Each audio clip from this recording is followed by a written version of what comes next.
The voice on the end of the telephone seemed more sanctimonious than usual. But even though she was alone, the woman suppressed a frown.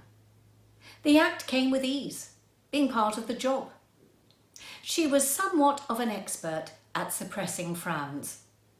Even so, and despite her best efforts, her voice let slip a certain bristle. Say that again, Prime Minister. You must stay inside, Ma'am.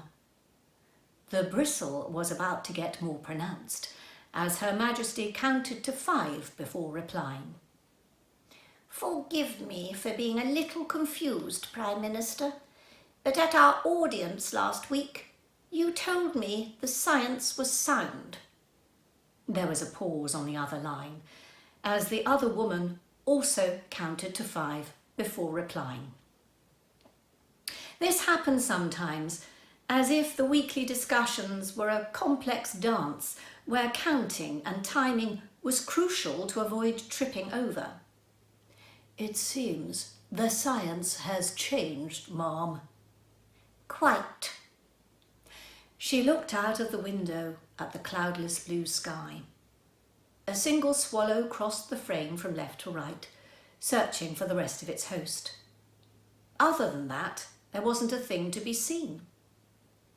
So, just to be clear, instead of flying by at a safe distance, like you told me it would last week, the comet is going to crash into England. Another pause. Yes, Ma'am. More specifically, into my back garden. A thought occurred to her as she glanced at the date of the Times on her desk. She was tempted to deploy a few more of her tried and tested lines. Are you sure that's wise, Prime Minister? Or one of her favourites. Your predecessor found my ideas worked well at the last few invasions, I recall. Instead, she stood, and even though the act was unseen, the Prime Minister immediately felt the message transmitted down the telephone line. Well, I trust you have everything under control, Prime Minister. Do keep me informed. She replaced the receiver on its cradle a little too quickly and turned to the one she could trust with all of her secrets. Don't look at me like that, Kelpie, she smiled as the tiny dog came yapping at her feet. Okay, walkies, then work. Mummy has to play her part. Come along. Her Majesty walked a little too quickly across the grounds for Kelpie to easily follow, but the corgi did her best. Affairs of state were an amusing game, and the best ones, an invasion here, an evil scientist there, always resulted in a treat or two. So she and her sisters did their duty, as her mistress did hers, and followed along like the good girls they were. A faint Scottish voice on the wind outside stirred in memory, and as she stepped back inside, she bowed her head at the portrait of the woman in white. To everyone else, it was a nondescript part of the royal collection from the late 1700s. To her, it was a reminder that the impossible was true. For she had met the woman in white over 40 years ago and remembered it as if it were yesterday. She wasn't Her Majesty back then, of course. Just Second Subaltern Elizabeth Windsor, mechanic, truck driver, and covered in grease. She had found the woman in white dressed in a strange bomber jacket, tinkering under the hood.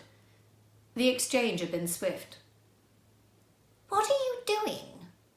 Gordon Bennett, it's you!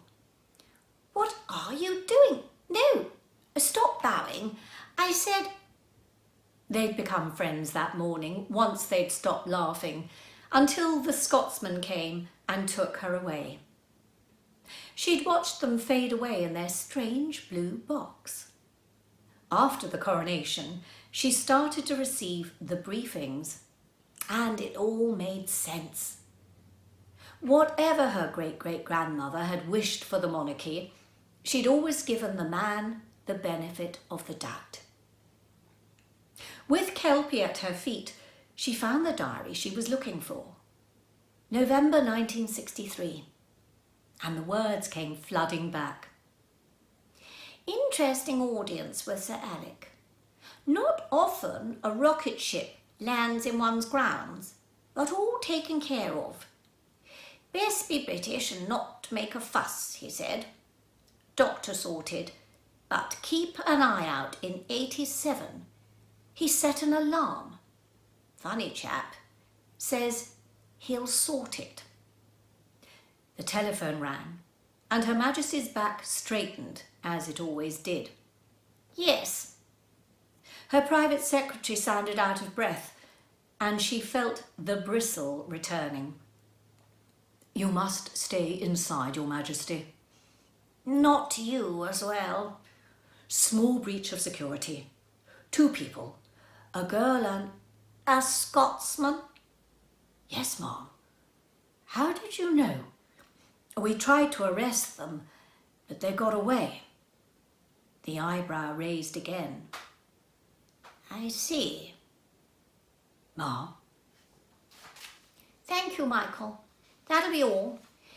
You leave them to their business. I suspect they'll be gone soon. I don't... I'm sure you do. Oh, and Michael, 2 things. Ma'am? Bring me the files from 63 and arrange tea with Lethbridge Stewart, will you? She could feel the penny drop on the other end of the line, and it was his turn to understand. I see, he said, as she put the phone down. Her Majesty walked to the window with Kelpie at her heels. Outside her door, she heard unnecessary and, frankly, rather uncouth running. She made another mental note to have words as she spotted the familiar blue box against a wall outside. She opened her handbag and, as was customary in times of crisis, dropped Kelpie and her sisters their traditional treat. Don't worry, girls, she said, as the dogs ate their treats, staring back at her with love. There's nothing to be worried about. It's all fine. She scratched Kelpie behind the ears with a smile and looked back out of the window. The blue box had gone. The doctor's back. Everything will be all right. Just you see. Another smile. Everything's fine, she said. Of course it is.